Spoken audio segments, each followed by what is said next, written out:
आज सफला एकादशी है और घर में फिर से वही माहौल है, व्रत, पूजा और बहुत सारे नियम। मुझे कभी कभी लगता है कि आज की ये जो तेज तरार दुनिया है, इसमें इन सब चीजों का क्या मतलब है? ये सवाल तो बहुत लोगों के मन में आता है। हाँ, मतलब क्या भूखे रहने से सच में कुछ हासिल होता है? तो चलिए आज इसी पर थोड़ी गहराई से बात करते हैं। क्या ये सिर्फ एक पुरानी परंपरा है या इसके पीछे कोई गहरा तर्क भी है? ये सवाल बहुत स्वाभाविक है, लेकिन इसे सिर्फ भूखा रहना समझना, मुझे लगता है इसकी गहराई को थोड़ा कम करना है। अच्छा। हाँ, ये शरीर को कष्ट देने के बारे में है ही नहीं। ये तो मन को शुद्ध करने और अपनी ऊर्जा को, अपनी एनर्जी को आध्यात्मिक सेवाओं में लगाने का एक मौका है। और जैसा कि नाम से ही पता चलता है, सफला, हाँ। इसका उद्देश्य जीवन में हर स्तर पर सफलता और सार्थकता लाना है। सफलता, यही वो शब्द है जो मुझे सबसे ज्यादा सोचने पर मजबूर करता है। लेकिन जब मैं इसके नियमों को देखता हूँ, वही अनाज नहीं, कोई दाल नहीं, कुछ लोग तो पानी भी नहीं पीते, तो ये शारीरिक रूप से बहुत ज्यादा नहीं हो जाता? हाँ, ये सवाल तो मन में आता ही है।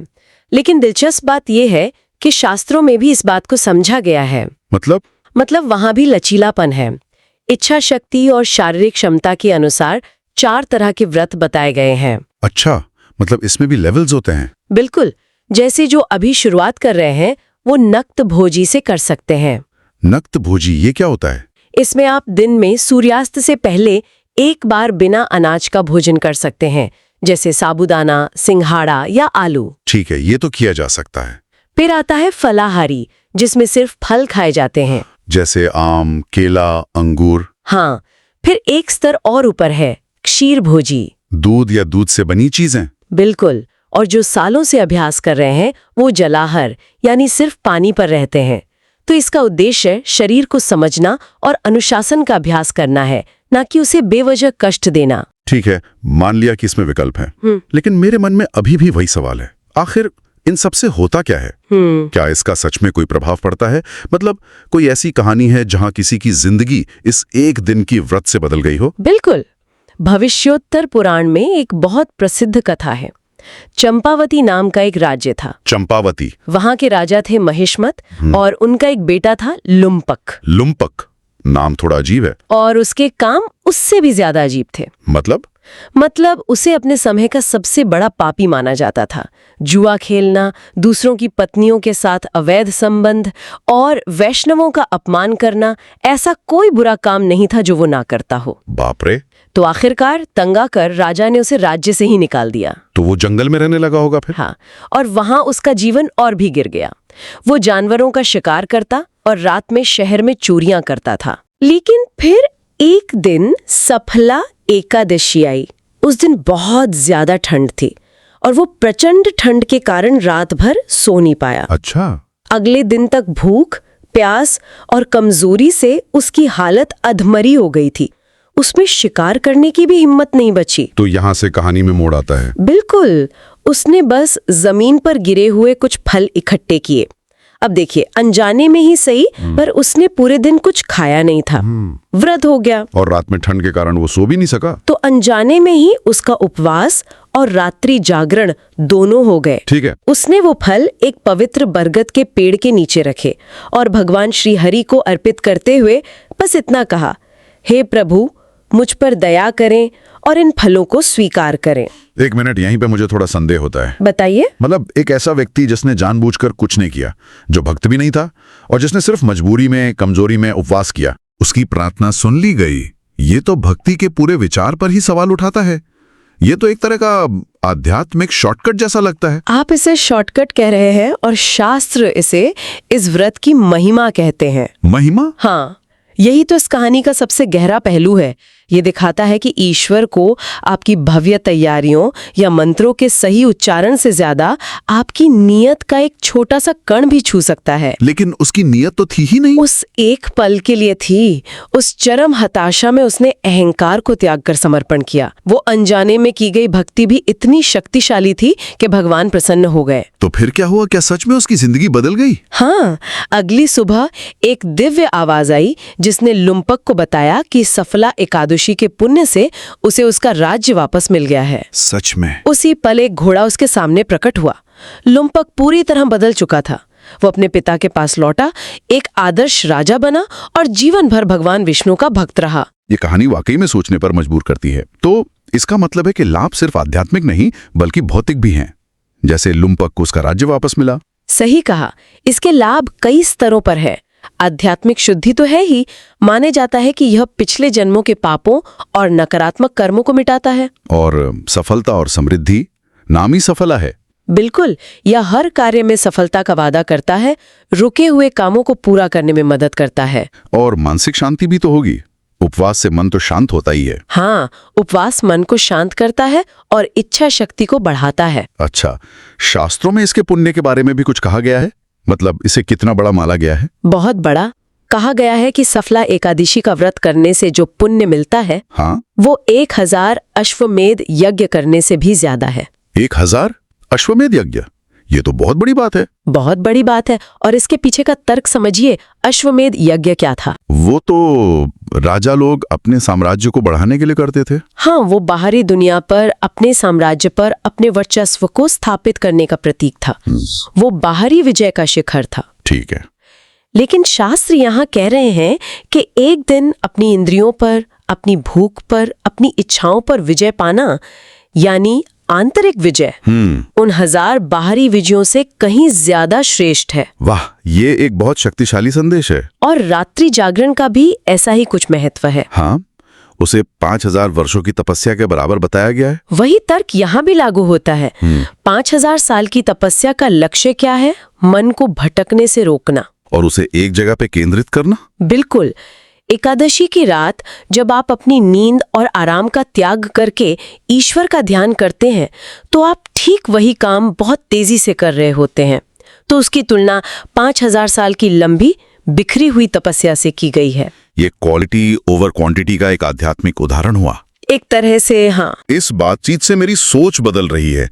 अगर कोई इसे ठीक से करना चाहे तो लुम्पक की कहानी के अलावा और किन बातों का ध्यान रखना चाहिए? कुछ नियम बहुत अजीब लगते हैं, जैसे दांत ब्रश न करना या पेड़ से पत्ते न तोड़ना। हाँ, ये नियम मनमानी नहीं है, इनके पीछे गहरी सोच है। जैसे पेड़ से पत्ते ये फल न तोड़ना प्रकृति के प्रति अहिंसा और सम्मान का भाव है।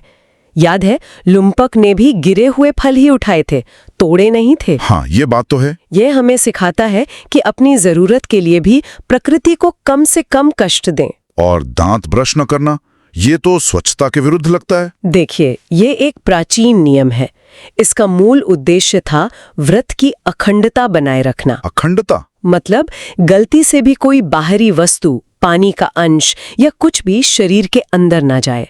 उस समय आज जैसे टूथपेस्ट तो होते नहीं थे। अच्छा, तो ये कठोर अनुशासन का प्रतीक है। हाँ, आज के समय में लोग इसका तोड़ निकाल लेते हैं, जैसे उंगली से दांत साफ कर लेना, बिना कुछ निगलने। महत्वपूर्ण नियम नहीं, उसके पीछे की भावना है। तो क्या इन प्राचीन नियमों को आज की जीवन शैली के हिसाब से ढाला जा सकता है? बिल्कुल, यही तो परंपरा को जीवित रखने का तरीका है। जैसे जमीन पर सोने का नियम विलासिता के त्याग का प्रतीक है। अगर कोई स्वास्थ्य कारणों से जमीन पर नहीं सो सकता, तो शायद वो एक दिन के लिए अपना स्मार्टफोन या सोशल मीडिया त्याग दे। वो त्याग आज के जमाने में ज्यादा सार्थक हो सकता है। बिल्कुल।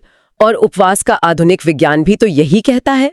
आप इंटरमिटेंट फास्टिंग जैसी चीजों की बात कर रही हैं। हाँ, आज विज्ञान ऑटोफैगी जैसी प्रक्रियाओं की बात करता है, जहां उपवास के दौरान शरीर अपनी ही खराब कोशिकाओं को साफ करना शुरू कर देता है। एक तरह का सेल्यूलर डिटॉक्स। सही कहा। हजारों साल पहले हमारे ऋषियों को शायद ऑटोफैगी शब्द नहीं पता था, लेकिन उन्हें ये पता था कि समय समय पर पाचन तंत्र को आराम देने से शरीर और मन दोनों की शुद्धि होती है। तो अगर कोई श्रोता इसे एक आधुनिक रीसेट के तौर पर आजमाना चाहे, तो इसकी सही प्रक्रिया क्या होगी? सिर्फ भूखा रहना तो काफी नहीं होगा। बिल्कुल नहीं।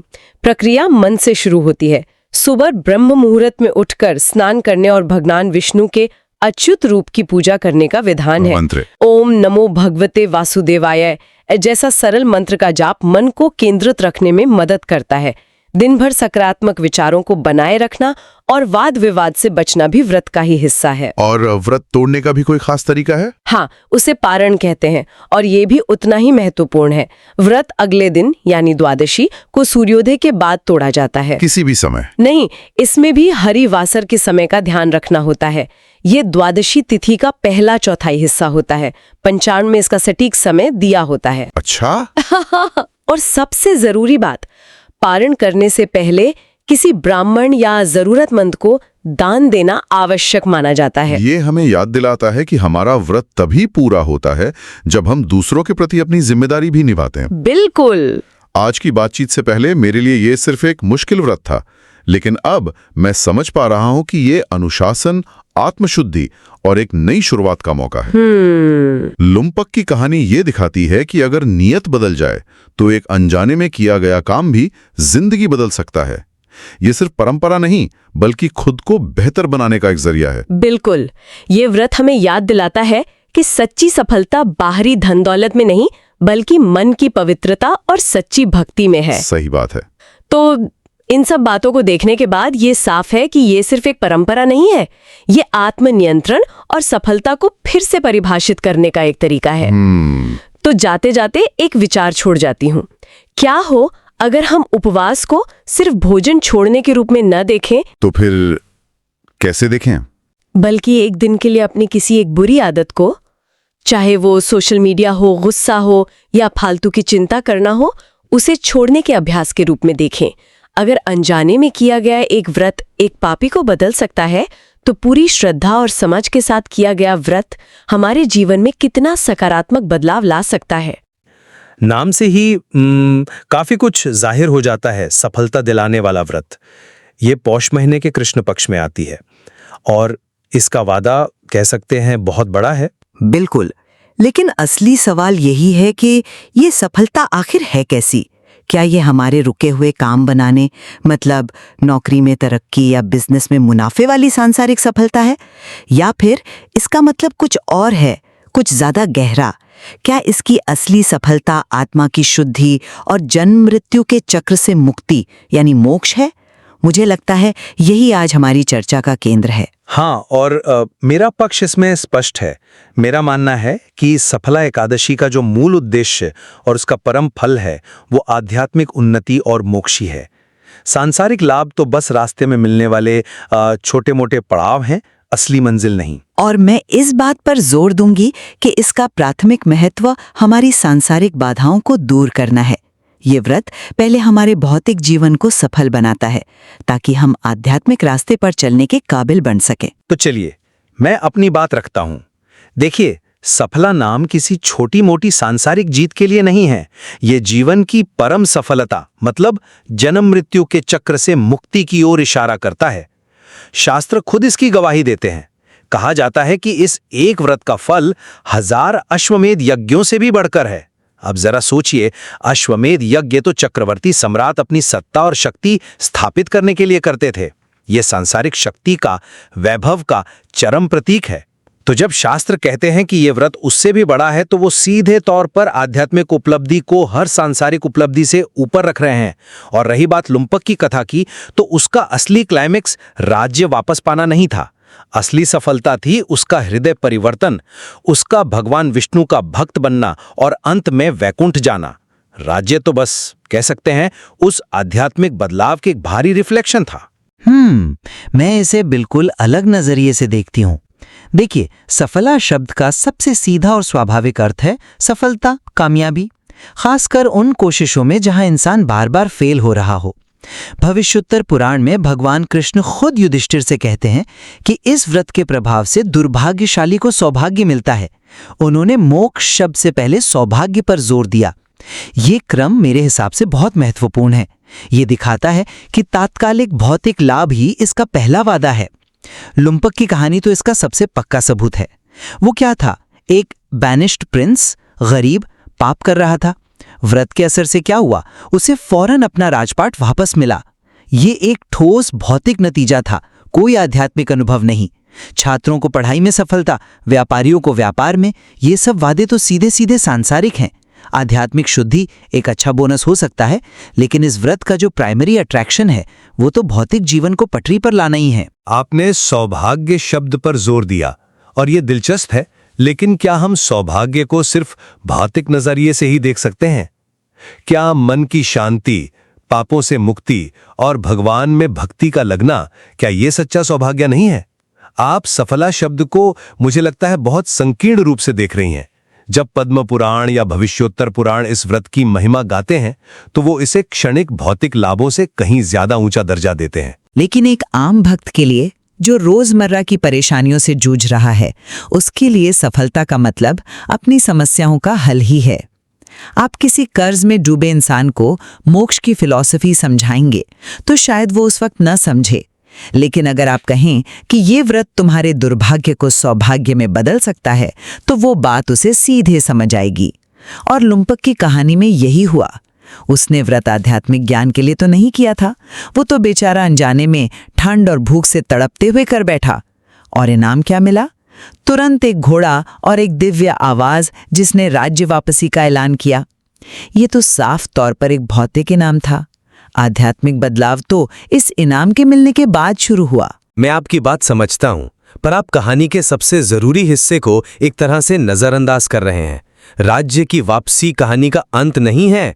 अगर सिर्फ राज्य दिलाना ही मकसद होता तो कथा वहीं खत्म हो जाती, लेकिन कथा आगे बढ़ती है। वो दिखाती है कि लुम्पक एक आदर्श राजा और भक्त बना और जीवन के अंत में उसे वैकुंठ मिला।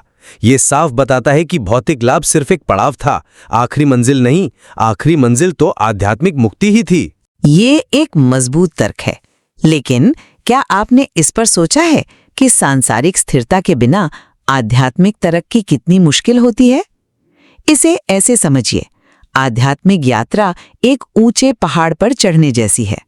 लेकिन अगर कोई व्यक्ति खाई में गिरा हो, भूखा प्यासा हो, तो आप उसे पहाड़ की चोटी के नज़ारे नहीं समझा सकते। पहले आपको उसे खाई से निकालना होगा, उसे स्थिर जमीन देनी होगी।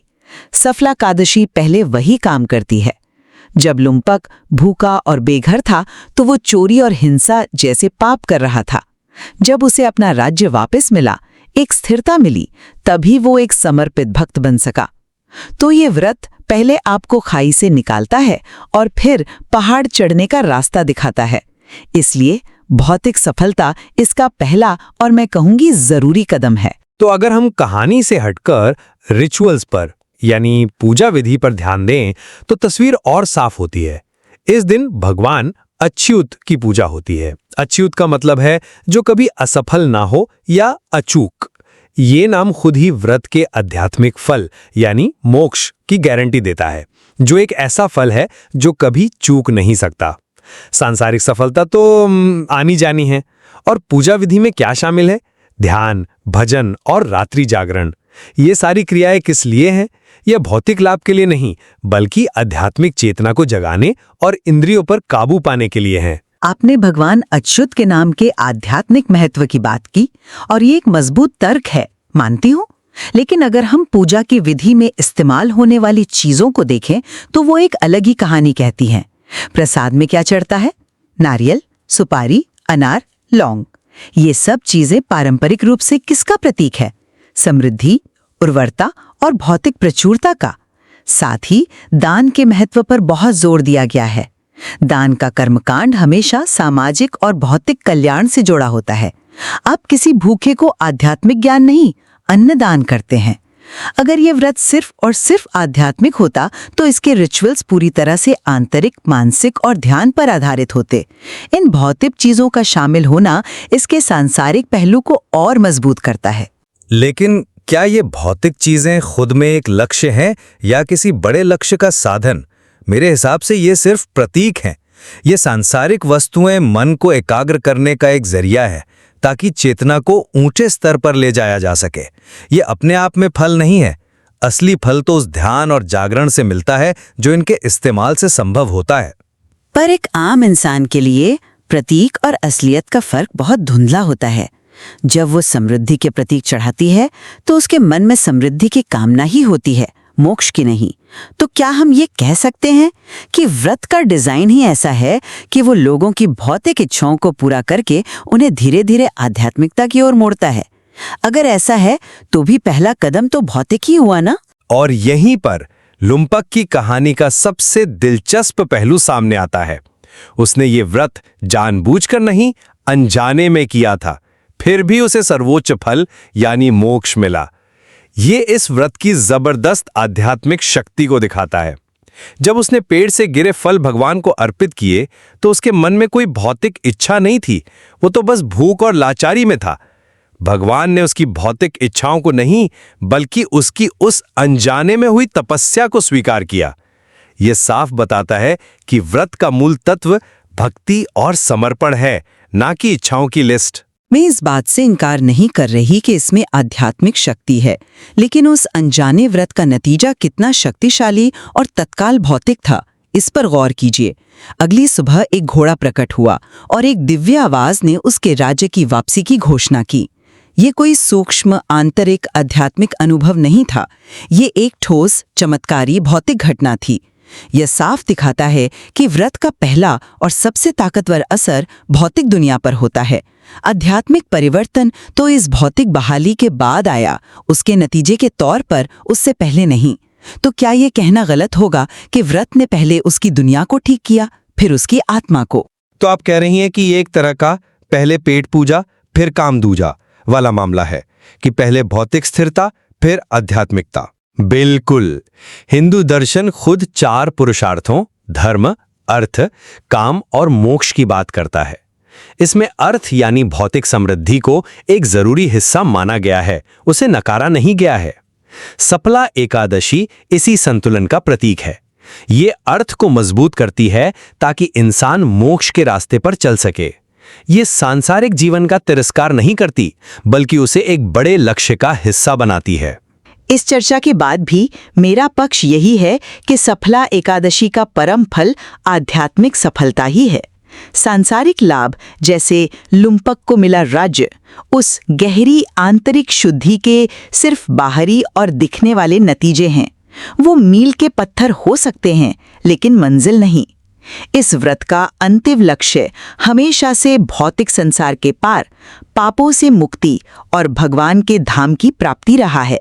और मैं इस बात पर कायम हूं कि ये व्रत भौतिक और आध्यात्मिक दुनिया को जोड़ने वाले एक पुल की तरह काम करता है। सफला नाम और लुम्पक की कहानी का तात्कालिक नतीजा ये साफ करते हैं कि ये व्रत भक्तों को उनके सांसारिक संघर्षों में ठोस सफलता देने का एक शक्तिशाली जरिया है, और यही सफलता फिर आगे की आध्यात्मिक खोज के लिए एक मजबूत नींव का काम करती है। ये दोनों का एक खूबसूरत मिश्रण है, लेकिन इसकी शुरुआत सांसारिक सफलता से ही होती है। ये तो साफ है कि सफलता की परिभाषा यहाँ खुली हुई है, और इसे भौतिक और आध्यात्मिक दोनों ही नजरियों से देखा जा सकता है। हाँ, और स्रोत सामग्री दोनों ही तर्कों को मजबूती देती है, जो इसे गहरी और सार्थक चर्चा का विषय बनाता है। हम अपने श्रोताओं को भी इस पर सोचने के लिए प्रोत्साहित करते हैं, ताकि वो सफला एकादशी के असली उद्देश्य के बारे में अपनी एक समझ बना सकें।